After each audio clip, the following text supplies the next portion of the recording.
IPL महज cricket नहीं बल्कि एक त्योहार है, एक इमोशन है और सबसे बड़ी बात पैसे छापने की मशीन है।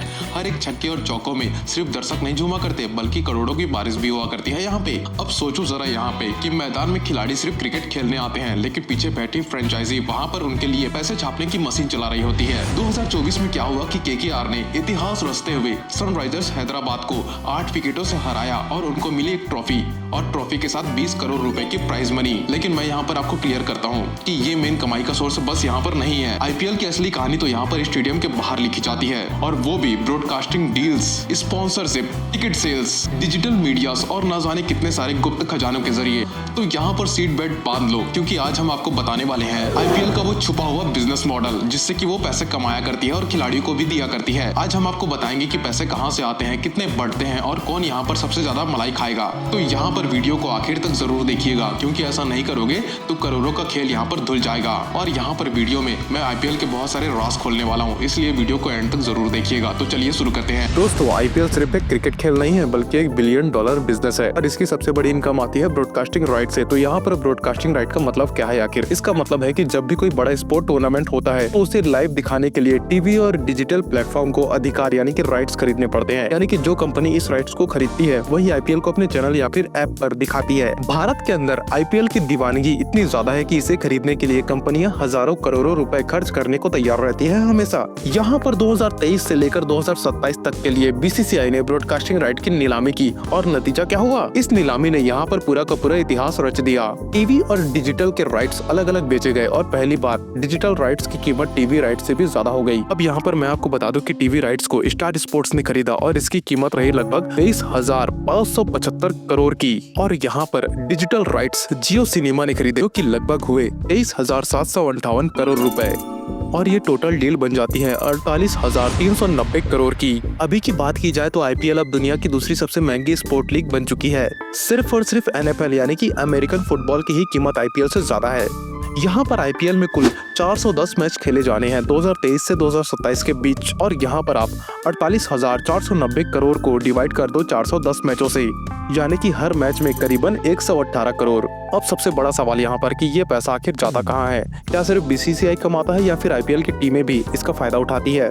बीसीसीआई को यहाँ पर पूरा 48,390 करोड़ का पैसा ब्रॉडकास्टिंग कंपनी से मिलता है। इसमें लगभग 50% पैसा आईपीएल की टीम के साथ शेयर किया जाता है। जो 10 की 10 आईपीएल टीमें हैं उन्हें ब्रॉडकास्टिंग रेवेन्यू का 50% हिस्सा मिलता है, यानी कि आईपीएल टीमों के बीच लगभग 24,195 करोड़ बांटे जाएंगे। हर टीम को सालाना 500 करोड़ से भी ज्यादा ब्रॉडकास्टिंग रेवेन्यू से पैसा मिलता है। एड्स और स्पॉन्सरशिप जो कंपनी आईपीएल दिखाती है ना, वह इससे हजारों करोड़ों की एडवर्टाइजमेंट में कमाई करती है। और उसके बाद आते हैं सब्सक्रिप्शन प्लान्स। डिजिटल प्लेटफॉर्म अपने पेड मेंबरशिप प्लान से भी मोटी कमाई किया करती है, यानी कि यहाँ पर आईपीएल के ब्रॉडकास्टिंग राइट का पैसा 3 जगह जाया करता है। बीसीसीआई, आईपीएल फ्रेंचाइजी और ब्रॉडकास्टर्स। यह एक विन विन गेम है दोस्तों। यहाँ पर बात करते हैं उन कंपनियों की जो आईपीएल में पैसा लगाने की होड़ में लगी रहती है हमेशा। आईपीएल के लिए सबसे बड़ी स्पॉन्सरशिप डील होती है टाइटल स्पॉन्सर, यानी कि आईपीएल के नाम के साथ किसी ब्रांड का नाम जुड़ता है। 2023 में टाटा ने आईपीएल का टाइटल स्पॉन्सर बनने के लिए 670 करोड़ की भारी रकम यहाँ पर चुकाई थी, वो भी पूरे 2 सालों के लिए। 2020 से लेकर 22 में ड्रीम 11 और वीवो टाइटल स्पॉन्सर थे, लेकिन टाटा ने यहाँ पर 670 करोड़ देकर 2 साल यानी कि 2022 से लेकर 2023 के लिए यह डील ले ली। यानी कि उस दौरान यहाँ पर हर आईपीएल सीजन में टाटा ने करीब 335 करोड़ खर्च किए। आईपीएल का नाम जब भी लिया जाता है ना, तब भी टाटा का नाम सामने आता है, यानी कि करोड़ों दर्शकों तक फ्री ब्रांड का भी प्रमोशन। आईपीएल सिर्फ टाइटल स्पॉन्सर से ही पैसा नहीं कमाता बल्कि कई कंपनीज अलग अलग कैटेगरी में स्पॉन्सरशिप लेकर आईपीएल से जुड़ती है, जैसे कि for example dream 11 fantasy partnership 250 से 300 crore per season. Number 2 credit card partner per season 250 crore. अब stock trading partner 250 crore per season. RuPay digital payment partner 250 crore per season. Instamart food delivery partner 250 crore per season. इस तरीके से यहाँ पर आईपीएल महज official partner से 1500 करोड़ से भी ज्यादा की कमाई कर लेता है। आपने देखा होगा कि आईपीएल में हर चीज स्पॉन्सर्ड होती है, जैसे कि चौके छक्के, विकेट, टाइम आउट, सब कुछ। इससे फायदा ये होता है कि हर मैच में इन ब्रांड्स के नाम हजारों बार लिए जाते हैं, लाखों करोड़ों दर्शक इन्हें देख रहे होते हैं और ब्रांड्स को आईपीएल में $1 मिलियन का एक्सपोजर भी मिल जाता है। अब बात करते हैं आईपीएल टीमों के बारे में जो सिर्फ मैच खेल के नहीं बल्कि आईपीएल स्पॉन्सर से भी बहुत सारा पैसा कमाती है। आईपीएल की हर टीम की अपनी स्पॉन्सरशिप डील होती है। टीम की जर्सी से लेकर ट्रेनिंग किट, सोशल मीडिया और इवेंट तक हर जगह ब्रांडिंग होती है। आईपीएल टीमों के मुख्य स्पॉन्सरशिप डील ये है। जर्सी स्पॉन्सर्स, फ्रंट लोगो 50 से 100 crore per season.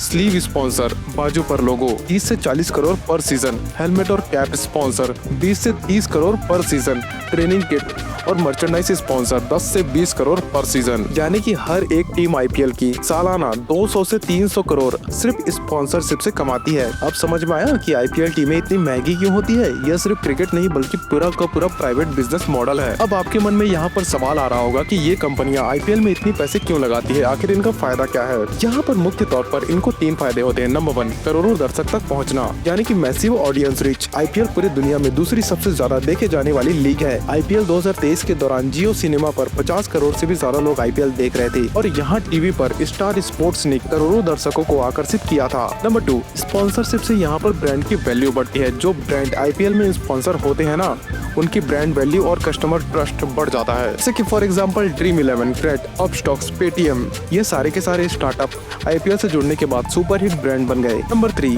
Cricket plus entertainment, सबसे बड़ी कमाई। आईपीएल सिर्फ क्रिकेट नहीं बल्कि एंटरटेनमेंट और बिजनेस का बहुत बड़ा कॉम्बिनेशन है दोस्तों। ये किसी भी ब्रांड के लिए सबसे बड़े मार्केटिंग प्लेटफॉर्म में से कम नहीं है। अब मैं यहाँ पर आपको बताना चाहूंगा कि आईपीएल की बहुत सारी अर्निंग उसकी टिकट सेल और स्टेडियम से भी होती है। और वो कैसे, चलिए बताता हूँ। अब जब भी हम मैच देखते हैं ना, तो उसका पूरा का पूरा कमाई ओनर की जेब में जाता है टीम के। हर मैच में यहाँ पर औसतन 4 से 5-7 करोड़ की टिकटें बिका करती है और यहाँ पर हर टीम लगभग 7 होम मैचेस खेला करती है अपने होम ग्राउंड पे। यानी कि एक पूरे के पूरे सीजन में महज टिकट से 30 से 35 करोड़ की कमाई एक टीम के लिए। लेकिन यहाँ पर भी इसमें बहुत सारे अलग अलग खर्चे हैं, इसलिए बाकी खेल अलग तरीके से चलता है दोस्तों। अब यहाँ पर एक बार क्या हुआ ना, सीएसके के मालिक ने ये सोचा कि महज नॉर्मल टिकट बेचने से उनकी अच्छी खासी कमाई नहीं होने वाली और उन्होंने सोचा यहाँ पर कि असली गेम वीआईपी टिकट में छुपा हुआ है। उन्होंने यहाँ पर स्पेशल कॉर्पोरेट बॉक्स और लग्जरी सेटिंग्स का ऑप्शन निकाला अपने होम ग्राउंड के स्टेडियम्स में, जहाँ पर एक टिकट की कीमत लगभग 2 लाख रुपए 3 लाख रुपए के आसपास रखी गई दोस्तों। अब यहाँ पर इस एसी टिकट्स में यानी कि प्रीमियम टिकट में आपको क्या क्या मिलेगा। सबसे पहले नंबर पर आती है AC luxury seating. Number 2, unlimited food and drinks, जितना आप खा सको जितना आप पी सको उतना। Number 3, exclusive backstage access. Number 4, IPL के दिग्गज खिलाड़ियों से मिलने का मौका भी मिल सकता है आपको इस प्रीमियम टिकट के जरिए यहाँ पे। और यहाँ पर इसका नतीजा ये होता है कि वो सारे के सारे टिकट कुछ ही क्षण में एकदम से सोल्ड आउट हो जाते हैं। मतलब कि यहाँ पर वीआईपी टिकट के जरिए टीम ओनर को बहुत ही ज्यादा मुनाफा होता है, वो भी 7 से 8% का। और यहाँ पर ये जाता है एक्स्ट्रा प्रॉफिट की कैटेगरी में। दोस्तों आईपीएल सिर्फ स्टेडियम में खेले जाने वाले मैच तक सीमित नहीं है, बल्कि ये एक फैन कल्चर बन चुका है। जब आईपीएल शुरू होता है तो हर एक फैन अपनी पसंदीदा टीम की जर्सी, कैप, बैंड, पोस्टर और अन्य मर्चेंडाइज खरीदता है ताकि वो किसी भी टीम के प्रति अपने सपोर्ट को दिखा सके। इसी वजह से आईपीएल टीमों के लिए मर्चेंडाइजिंग एक बहुत बड़ा बिजनेस बन चुका है दोस्तों। मर्चेंडाइजिंग का यहाँ पर मतलब होता है टीम के ब्रांडेड सामान को बेचना, जिससे कि फ्रेंचाइजी की तगड़ी कमाई होती है। हर टीम अपने ब्रांड और लोकप्रियता को कमर्शियल प्रोडक्ट में बदल देती है और उन्हें ऑनलाइन व ऑफलाइन बेचा करती है। जैसे कि फॉर एग्जाम्पल यहाँ पर टीम जर्सी 1000 से लेकर 4000 के बीच बिकती है। कैप्स और हैट्स 500 से 1500 के बीच बिका करती है। आर्म बैंड और रिस्ट बैंड 300 से 800 और बाकी के जितने भी आइटम्स हो गए, की chains, mugs, phones, covers, hoodies, जो की बिका करती है 100 रुपए से लेकर 2000 के बीच में। ये सभी के सभी सामान टीमों के ऑफिशियल वेबसाइट्स, स्टेडियम स्टोर और ऑनलाइन प्लेटफॉर्म जैसे कि अमेजॉन, फ्लिपकार्ट, फैनकोड पर बेचे जाते हैं। और यहाँ पर मजेदार बात तो ये है कि जितनी ज्यादा पॉपुलर टीम उतनी ज्यादा बिक्री। हर सीजन की अगर तुलना की जाए तो कुछ टीमों की जर्सी की डिमांड यहाँ पर सबसे ज्यादा होती है। जैसे कि फॉर एग्जाम्पल आरसीबी और सीएसके की जर्सी सबसे ज्यादा बिका करती है दोस्तों। वैसे वो बात अलग है दोस्तों कि आरसीबी ने आज तक ट्रॉफी नहीं जीती, लेकिन फिर भी उनकी पॉपुलैरिटी अलग लेवल पर रहती है। आरसीबी यानी कि रॉयल चैलेंजर्स बैंगलोर इस साल का अपना नामदे फैन बेस विराट कोहली की वजह से आरसीबी की जर्सी की डिमांड हर सीजन में हाई रहती है। 2023 में आरसीबी की जर्सी सबसे ज्यादा बिकने वाली आईपीएल जर्सी बनी। और चेन्नई सुपर किंग्स हाला for a reason, Mahendra Singh Dhoni की कप्तानी की वजह से सीएसके की जर्सी की बिक्री हमेशा टॉप पर रहती है। 2024 की अगर बात की जाए तो सीएसके की जर्सी अमेजॉन और फ्लिपकार्ट पर सबसे ज्यादा बिकने वाली जर्सी थी। मुंबई इंडियंस, केकेआर और आरआर यानी कि राजस्थान रॉयल्स की मर्चेंडाइज बहुत तगड़ी बिका करती है। इसका मतलब यहाँ पर ये भी है कि मैच देखने तक सीमित नहीं रहते बल्कि अपनी टीम को सपोर्ट करने के लिए पैसे भी खर्च करते हैं। और हर टीम की अगर बात की जाए तो 50 से 200 करोड़ सिर्फ मर्चेंडाइज बेचकर वो कमा लेती है हर सीजन में। जैसे कि फॉर एग्जांपल यहाँ पर सीएसके 150 से 200 करोड़ पर सीजन मर्चेंडाइज बेचकर, आरसीबी 120 से 180 करोड़ पर सीजन मर्चेंडाइज बेचकर, एमआई 100 से 150 करोड़ पर सीजन, केकेआर यहाँ पर कमाती है 80 से 120 करोड़ पर सीजन। बाकी हो गए राजस्थान रॉयल्स पंजाब किंग्स,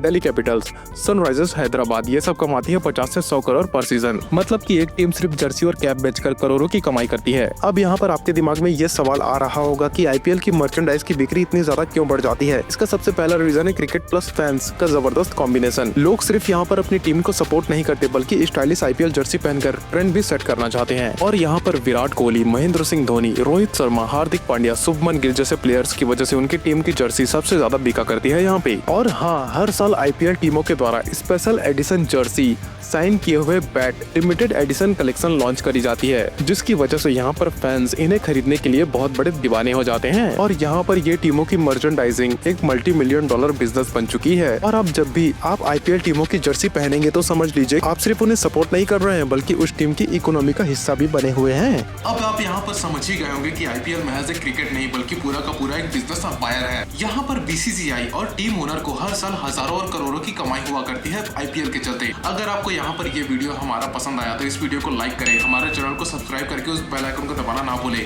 और अगली वीडियो आपको किस टॉपिक पे चाहिए नीचे लिखकर बताइएगा। Till then good bye.